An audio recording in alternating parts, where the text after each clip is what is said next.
Yo, what's up guys, it's Kess. Today I'm going to do another commentary video. This time it's going to be on Batol. I got a lot of good feedback from you guys about the first one I did, so I'm going to try and do every single dungeon. Figured I'd do Batol next, as this dungeon is quite difficult. There's a lot going on. Yeah, let's jump right into it. I'm going to use our 15 that we did a couple days ago. We'll just kind of go through this and everything we do. This first poll here, I'll explain it, but I would not recommend that you guys do this. Basically what I do here is we're going to get in the poll. We're going to spatial paradox. And I'm going to tag this far patrol here. And I tag this back for my tank so he can kind of get set up on the good like spot for melee to LOS and stuff like that. But you gotta be very careful if you do this poll because you can get rived by this mob and it'll probably cheat you. So you'll notice I spatial him and immediately I obsidian scale renewing blaze. I go behind the wall. It does cheat me. Recently I have discovered that if you do this, your tank can get threat before the rive goes off, but if he doesn't, you can just like go further back from where I am right now. So if I like, instead of being on this wall, if I went kind of like diagonal and further back, I wouldn't get the rive on me. But anyways, very small things. You'll live, you'll cheat, or it won't hit you if you go further back. But anyways, moving in, we lust here, and then it's just, you know, basic rotation stuff. On this pole, very important that these earth callers, so we have two of them in here, you want to set one of them on focus. This tremor can never go off. This will kill you. The bolts also hurt. So there's two very important kicks on these mobs. You want to make sure you get both of those. And that's kind of throughout like the first part of the dungeon as well. Don't ever let a tremor go off. You can also, you know, use tail swipe and stuff like that to delay until kicks are available. One thing too, you guys have asked a lot is for me to kind of go over my rotation and my decision making and stuff. And at some point in this key, or in this commentary, I'll do a little bit more of that and kind of give you guys a rundown of things. But for this first poll here, I just wanted to talk about the spatial poll and why I do that, because we get a lot of questions about that. And then after the first poll, you know, pretty straightforward again. We have an earth caller in this poll. So you see my green, you see how the earth caller immediately gets this green triangle on it? I'll put the macro I use for my focus kick in the description, but basically when I set my focus, I put a green marker on it, and everyone in our group kind of has like their color that they use. We don't use an auto marker, we just mark the mobs ourselves, and it's kind of like there's like a visual cue. It's like, oh, okay, this one's green, that means that's Kess's kick, right? Or, you know, when there's only like two kicks, it's like, okay, you know, Greg and I are pairing up on green, and then everyone else is on purple or square, whatever, right? Really good to do, especially if you're in comms. It's super good to have a focus kick like that marks the mobs. Nothing too crazy on these pulls. A lot of tank damage, a lot of tank damage. You got to watch your feet from the circles that go out, and then again we're focusing on our kicks. Rotationally here, you can eons the first pull if you play well as scale commander, and then eons this pull, and then eon the third pull as well if you're playing well with your bombardments. So you can get 3 eons and in the first part of this dungeon, so 1 every pull, which is very important actually, because these first few pulls are very tough. One thing I recommend, we're just gonna skip ahead like 1 pull here. So on this pull here, this is the last pull before you get on the dragons and do the RP stuff. One thing I would recommend is like just send pretty much everything, right? Because you're gonna go right on these dragons for a bit, and then you're kind of just like killing like really low HP mobs. So make sure before you get on these dragons, you send everything. Don't question stuff, just send it, right? This part of the dungeon, my new strategy as the Aug, again, this might not work in pugs, but my new strategy on these is I just blast. So there's the 2 ability and the 1 ability. The 1 ability is like the big hit, and the 2 ability is like the smaller hits. I just blast 2s the entire way to the boss, and then on the way back is when I send all my big 1 abilities, and I kind of like do the cleanup and I hit like the important packs with it, right? There's a patrol there. Anytime the patrol lines up with the far pack or the dragon pack, obviously it's a good time to use the big one ability because you're hitting 2 packs with 1, right? A lot of different strategies you can do with that, and honestly it kind of just depends on your group. If you're in a pug, I would honestly wait until you fly to the boss, and then on your way back you could send all the big ones and kind of do the cleanup. This part of the dungeon kind of same as the start. We want to set our focus, you know, we want to watch our kicks here. If you're paying attention to your kick tracker, so like right here there's a tremor that's about to go off and he used a cap totem, right? Which is called out in Discord for us, right? But if you're in a pug, right, and you see, oh, there's no kicks left and there's a tremor, you know, Aug has a lot of stops, right? You could wing buffet it, tail swipe it, stuff like that. This dragon, you guys really want to be careful if he picks you with this dot that I have on me right now that drops the like little purple poop trails. If that targets you, you immediately defensive, right? And I'll pause here. If you get that dot on you and the enrage ability from the overseer is on the dragon, like you're very scared, right? Because it's buffing how much it's doing to you. So you're like, you immediately defensive. If you have the dot on you and the dragon is enraged, 100% you line of sight the dragon's AoE. You don't want to get hit by that, right? Because his AoE is also going to be buffed. So you got to be very careful. So you see it hits me here. And it like does a lot of damage. It does a lot of damage. I had a huge absorb there that kind of soaked a lot of it. But you're very scared if it's buffed and it lines up like that. Zephyr works on the dragons too. So if you want to use Zephyr on the dragons to help your group, that's a really big button to press. All right, now this boss. So this boss is very, very easy for Evoker to live on. I've had a couple reps on 16 now in this dungeon, and this boss is very, very easy to live. One thing I always do, or at least I guess our group always does, you guys could do it in pugs too. Unless you want to like hyper focus, pay attention to what your pugs are doing, and then hold Zephyr for that. You could do that, I suppose, but we Zephyr first. And what you want to try and do, just for like an extra safety blanket on this boss, is as Scale Commander, when you press hover, you get 10% avoidance, right? So I always try to hover the roar, like just before the roar as well, so that I have hover DR for the commanding roar, and then I also have a hover up for the move that follows it, right? The move being like, you know, we have to pick the correct lane. Right, so I Zephyr, and you want to hover with it as well. I didn't hover there like a bozo, but you get the point, right? Now these drops, again, this drop here sucked, right? This drop here sucked.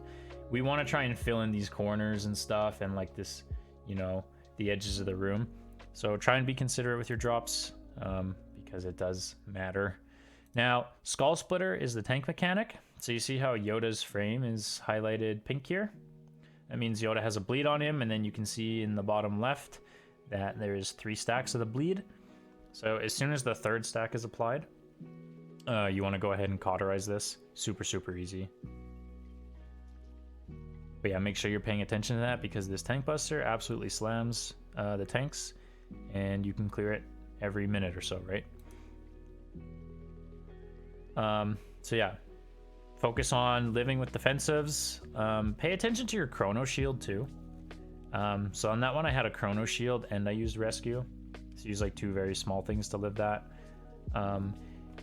If you are ever scared, even at plus 16 with the gear I have, so 633 item level, if you just press hover for the commanding roar, you should live. Like at 16, if I just hover, I live with like, it's like 5% HP or something. So it's like, and that's fine, right? Because, you know, there's plenty of time to top you before the spikes go out. Yeah, like you shouldn't take immediate damage after, right? One thing I just did there, because I felt like I was going to be late, was I used Spatial Paradox and then I Verdant Embrace to the tank, because the tank's always going to be with the boss, right? So I know for sure that he is... boss is far, the tank's there, right? So I use that to get across the map quickly. That's a good little tip. Spatial Paradox Verdant Embrace is actually really fun to do too. You should definitely try it. It feels so cool. Again, paying attention to the cauterize there, I cauterize Yoda. And you see that one I didn't even hover. Oh, I did hover actually. And I lived, right? So I live with just hover. It's super chill. Living this boss is super easy. You have plenty of defensives to rotate through, and you have hover to kind of fill in any holes or, you know, use in combination with stuff if you're really scared. But this boss is pretty straightforward.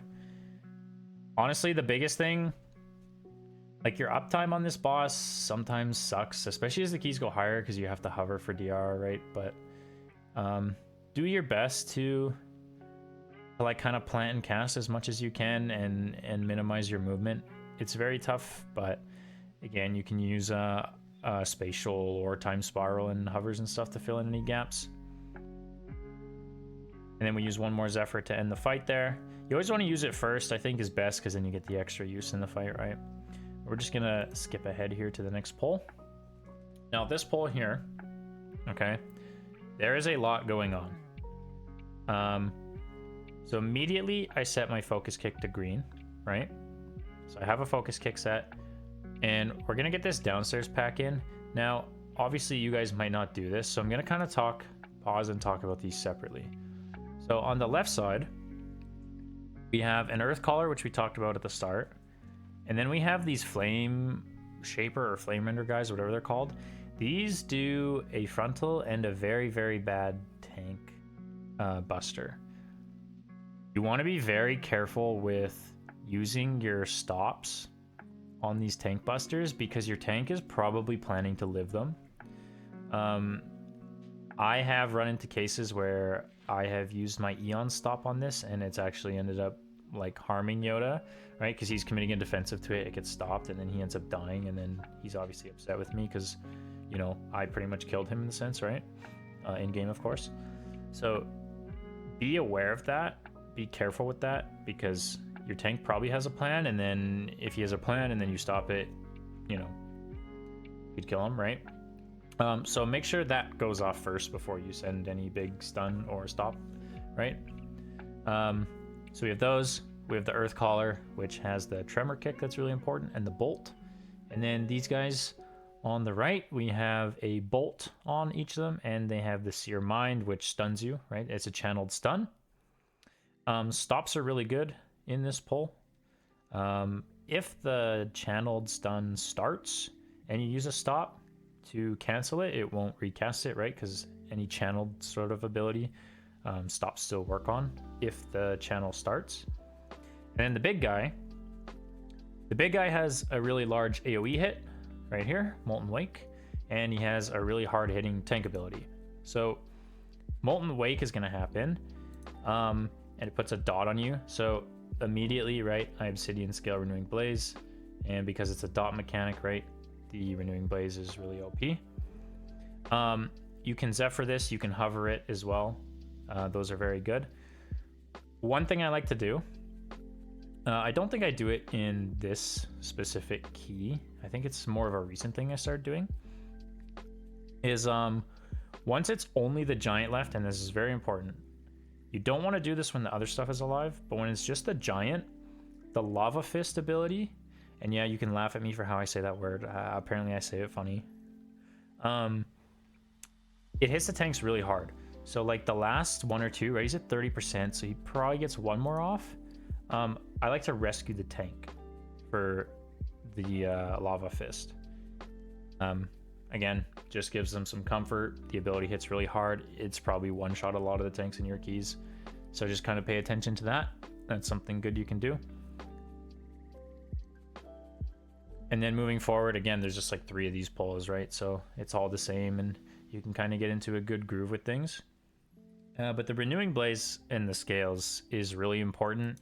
Really important on the first one too, I think, because like these casters die pretty quick. So if you press it on the first one, like, A, you're going to live the wake, guaranteed. And then you should get topped relatively quickly. So, like, if a bolt or something goes off, your wall lasts a while, right? So if a bolt gets hit on you or anything like that, you'll also live from that. So just make sure you're defensiving early on these pulls. Because, again, the casters do die very quickly. Like, and one thing you can do... I might have done it in the first pull. I usually do. Obviously can't do it back-to-back pulls. Oh yeah, I did. It's on cooldown. Is you can oppressing roar, right? So we're gonna get our presciences out. We're gonna ebb and might. We're gonna fire breath, and then you can oppressing roar, and then you can eon stun. And then out of your eon stun, you can delay upheaval a little bit. So it's like long eon stun into upheaval, and then honestly, the casters are probably like really close to dead at that point. Maybe sneak in a tail swipe, and you can kind of solo stop these packs in your pug keys with that combination. It's super easy. It's super good to do. Honestly, in general, in this key, now that I think about it, as long as you're not stopping like tank mechanics on your tank when they have DR up, you can like spit stun. And by spit, I mean oppressive roar, right? You can do that like pretty much every pull that you have it available, and it's really good in this key. There's so many bad kicks and stops and stuff like that, right? This boss, pretty easy. No crazy tips. I mean, obviously you want to bait, right? Baiting is very important. And then the AoEs, how I play the AoEs is just kind of similar to first boss. You just want to have something up for every single one, right? So you could like Zephyr Renewing Blaze the first one, you could Scales the second one, you know, you could Rescue one. You want to hold like really big defensives, maybe even a health pot like I just did there, for when you get the Molten Spark plus the AoE. So let's call that the overlap, right? That one you're quite scared of, and you want to press big stuff there. You can also hover for DR on the AoE. That's another good thing to do on this boss. If for some reason you guys are watching and you are tanks, the tank ability, which is called... I think is it the Molten Flurry or something? Yeah, so Forged Swords is the AoE. Yeah, the Molten Flurry. If you like... So you see how along the edges here? I think Yo's going to do it right now, yeah. These like buildings and stuff.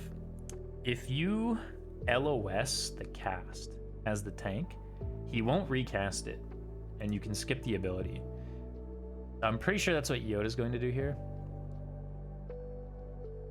Okay, so he missed it, yeah, but it's the Molten Flurry. If you like line of sight it properly, you'll skip the tank mechanic. So yeah, if any of you guys are tanks or want to tank or tell your tank that, that's one cool thing you can do there. We actually die here, which is pretty unfortunate. That was the tough overlap, right? And we learned the hard way that you need to commit more to that. But yeah, so make sure you're paying attention to that. It's the Molten Spark overlap with the Forge Axe, right? So make sure you're paying attention out and looking out for that. Zephyr would be really good there for your group. And moving ahead here, we do have one more of these polls. Not really gonna go over this poll. I'm gonna skip ahead to the poll after. And this is where the dungeon gets omega spicy. So we'll pause here for a second. So the Warlocks, they have a D Curse, which is a nasty heal absorb, and they have a Shadow Flame Bolt. The Shadow Flame Bolt will probably one-shot you if it's like paired with anything, right? If the big mob is in his Ascension and the Ascension ticks plus a Flame Bolt, you're probably dead. You know, like any, right? It's very bad. You need to stop that. And again, we have the Beguilers who stun and have a kick. And then we have the tank mobs, the Enforcers, which build stacks. And as they build stacks, they just destroy your tank faster and faster and faster. And then you have the flame guy again, right? And we got to be careful stopping those, the tank buster from those guys. So there's like a lot going on in these pulls. Again, the best thing to do, get comfortable with the focus macro, set your focus, and then, you know, you can target the scary mob and kick your focus as well. That's what you guys see. I should have explained this. You can put yours anywhere. You can add sound cues to them. You can do whatever you want with them. My focus kick is right here, this Shadow Flame bolt bar. This is always where my focus, whatever my focused mob is doing, this is where I'm informed of what they're doing. So then I see this and I know my kick's available, and I just, you know, I can kick super easy, right? Now, these lava bears, the guys that do the ascension and the big frontal. Oh, and the circles too. So usually what I do, this circle is very scary. So I immediately wall Renewing Blaze. And then what you want to do when they press Ascension is, like, you could rescue, you could Zephyr for the group. Now be careful with the rescue, right? You want to be paying attention to the timer on the circles, because you don't want to, like, rescue and then the circles come out and then you both panic and then you walk the same way or whatever, right? So again, just paying attention to timers of things. But you have so many defensives to rotate on these. Now, the curse from the warlocks, you can cauterize that, and absolutely you want to pay attention to that. It's very, very important that you cauterize the curse when the big mob does the ascension thing, right? Because that ascension ticks for so much, and if there's a huge healing absorb on you, you might die, right? So very important that you pay attention to that. And the lava bears, you don't necessarily need to focus them until they hit that 50% threshold, right? See, so hit 50, mob goes into ascension. My shaman is now an Ellie shaman. He's blasting from range, right? Dies super quick. I immediately Zephyred for the group upon ascension because it's just constant AoE ticking on the group. We skipped those circles there. That would have been very scary. I would have had to commit the wall, right? That stuff hurts a lot. So again, same thing here. There's a lot of warlocks, so we're looking out for decurses and we're looking out for kicks. Also looking out for any opportune kind of tail swipe. If you're in comms with your team, very important that you communicate your upheaval as well, so people don't kick into it or put a stop into it. So all that stuff's good to do, right? The targeted weak aura thing that we talked about in Mists, I can put that in the description again as well.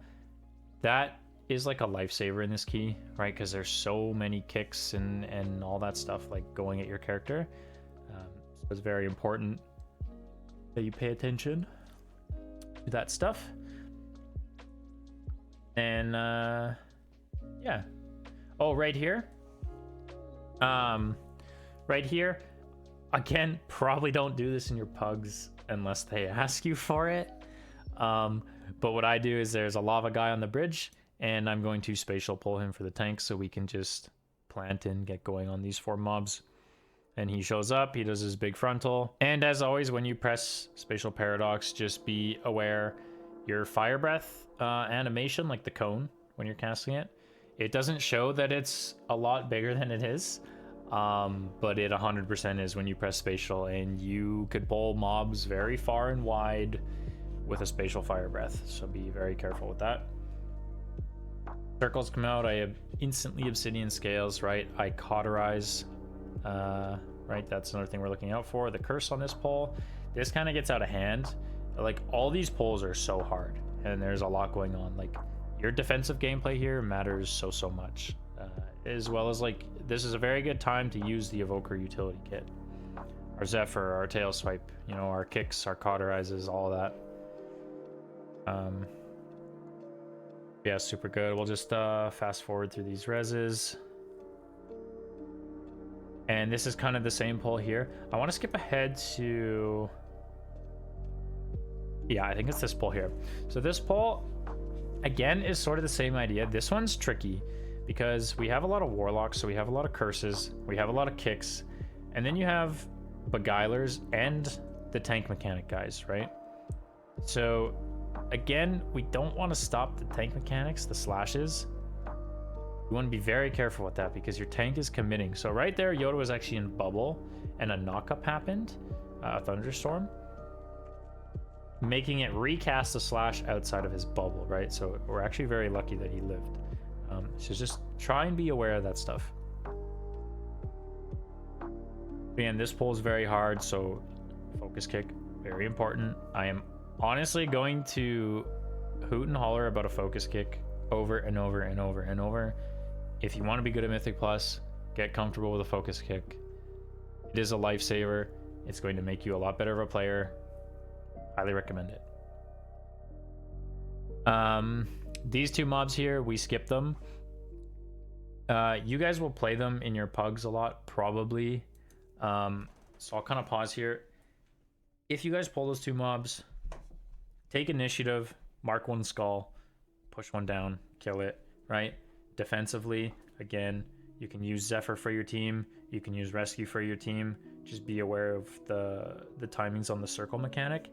And then, of course, for yourself, you have scales, hover, right? Let's remember hover is a very good defensive, and renewing blaze, yeah? So you can be the strongest man in your pugs against those. This boss is like pretty simple. I'm gonna skip phase 1 because like phase 1 is kind of boring, and you know, it's just a target dummy with one ad. Obviously, don't ever let the ad hit you. Here. So here's where I'm going to talk about the Aug rotation, right? So I got both presences out. I press Sib and Might. I fire breathed, and I'm about to use my Breath of Eons into an upheaval. Okay, so many of you guys ask why you fire breath before Eons. Okay, there's a few reasons. The biggest and most important reason is because we're playing Molten Embers, and the Molten Embers tooltip is quite poor. It doesn't tell you the bigger picture. So at rank 3 with Molten Embers, you're going to receive 20% increased damage to black spells, right? So that's 20% from your Fire Breath dot being on the mob. And then, as Scale Commander, when we Eons, we put the Melt Armor on the mob. And the Melt Armor window is another 20% to black spells, right? So we are giga buffing. Or sorry, Melt Armor is essence spenders, basically. So your eruptions will get buffed a lot. Your upheaval will be buffed by 20% from Molten Embers, and then your eruptions will be 40% from the two together, right?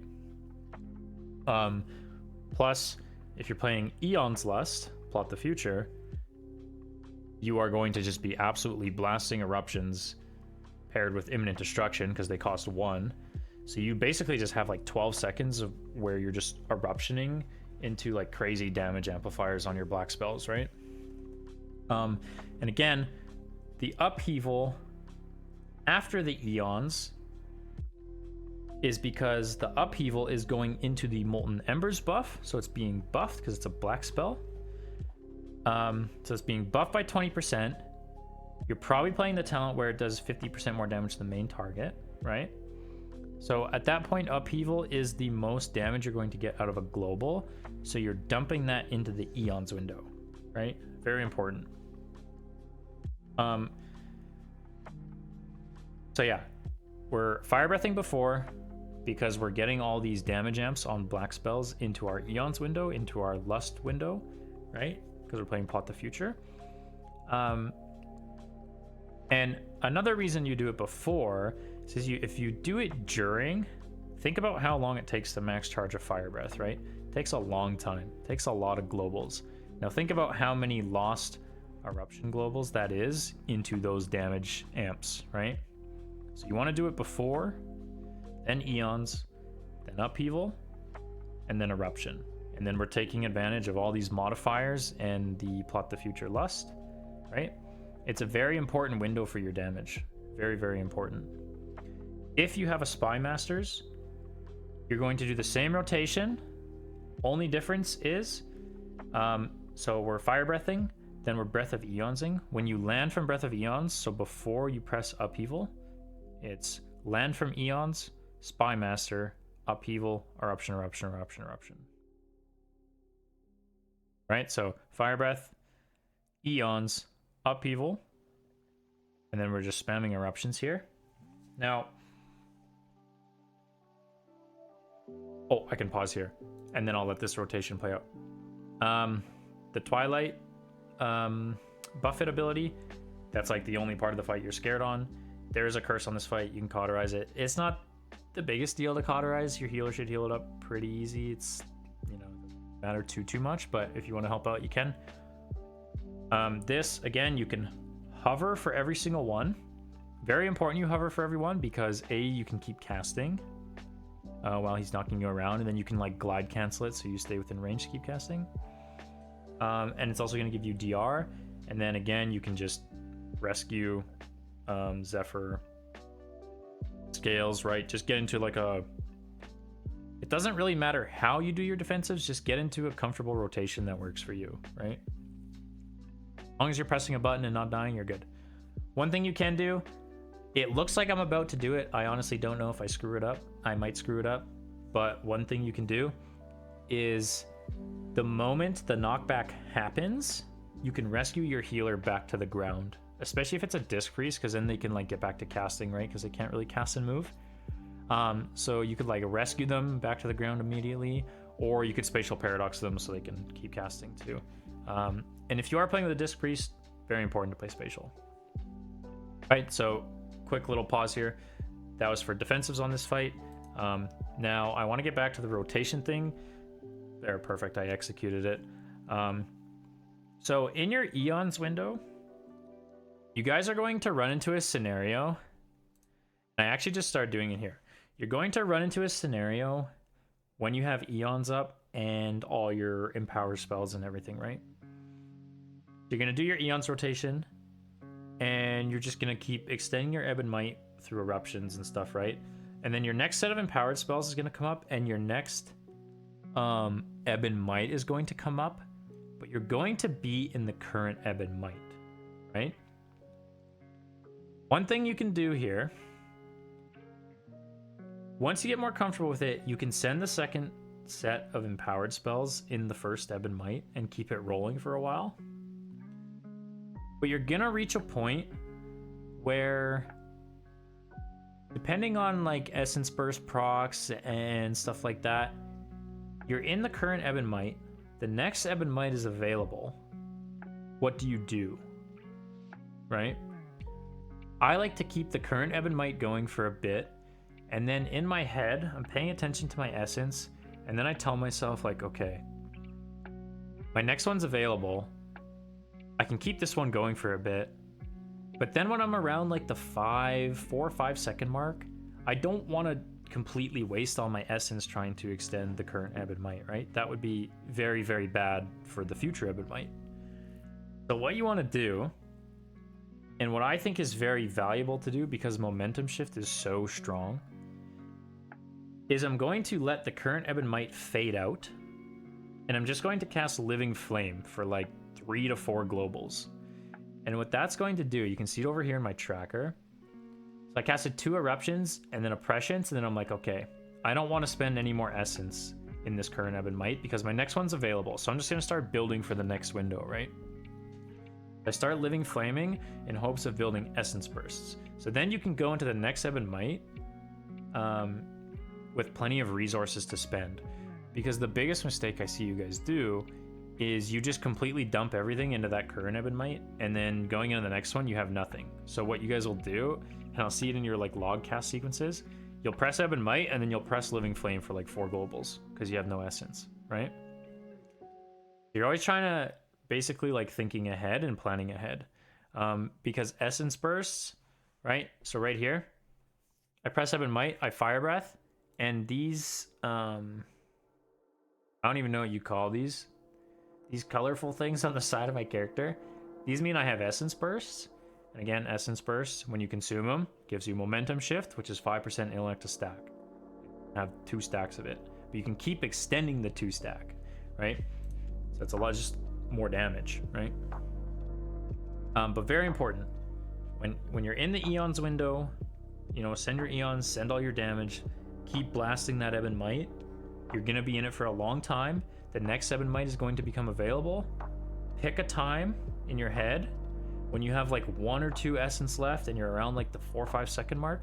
Just start living flaming. Don't cast the next Ebon Might. Just start living flaming and building resources. Because then you can go into the next Ebon Might window healthy and with momentum shift. And this is how you go from like a 70 to 80% gamer. And this is also how you get a lot higher momentum shift uptime. Combine both of those together, you're doing way more damage in the key. Momentum shift is so important to the Aug gameplay loop. Like so important. But anyways, just kind of practice that. You can practice that on a dummy and just sort of like train yourself to think that way, because it is a little bit different, right? It is a little bit different. But I mean, if you just sit there and think about it for a while too, you're like, well, why would I want to go into the next Ebon Might and then cast Living Flame? And then that Ebon Might is going to fall off early because I'm not putting extender resources into it, right? I'm putting builder resources into it. So I would just sit there and kind of think about it. I know I kind of just yapped for a while about it, but sit there, think about it, hit the dummy for a bit and try it. And it should feel pretty good. But yeah, that boss, pretty simple, right? You just live the knockback, don't let the ads hit you. You can knock the ads away if you think they're getting too close to your DPS or whatever, right? You can oppressing roar them too in the hopes that somebody stuns them, or if they're not on you and you Eon stun them, right? It's good to do. Okay, these mobs here, the faceless corruptors, they obviously hurt, right? And they hurt a lot. One thing you can do, so obviously when you kill the little lads, it buffs the big guy, makes big guy do big damn, right? Scary. If you get picked, immediately wall renew. If he's super buffed, you might need to wall renew rescue.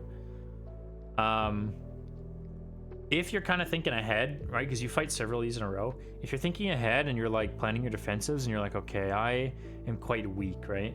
I don't think I could live the next one if it picked me. So you see how we bring him to this corner here? You can line of sight it. So if you see that he's targeting you with corrupt, just step behind the wall and he's going to cancel it and recast it, right? And if you can't live it, you should definitely do that. It's very good to do. Can't do it here, but on the first one back there, very good to do. And do your best to just, like, please hit the corruptor. Like, you do your best to not pad, right? Because the more smallies you kill, the more the big guy hurts. So make sure you pay close attention to that. And then, and you can also rescue your teammates, right? That's very important on these pulls. Now, this right here, what I'm about to do, you guys can do this if you want, and if you're in Discord with your friends or you tell your healer you're going to do this before, you can do it. It honestly is not, like, you don't need to do it. It's more of a quality of life thing. But so you get up on this scaffolding here, and if you're playing with a Disc Priest, you know, Disc Priests hate moving, so let them stand still and smite, and they're happy. My healer didn't trust me here. This was the first time I did it, but moving forward, that trust has been earned here, so it's probably something we will do in the future.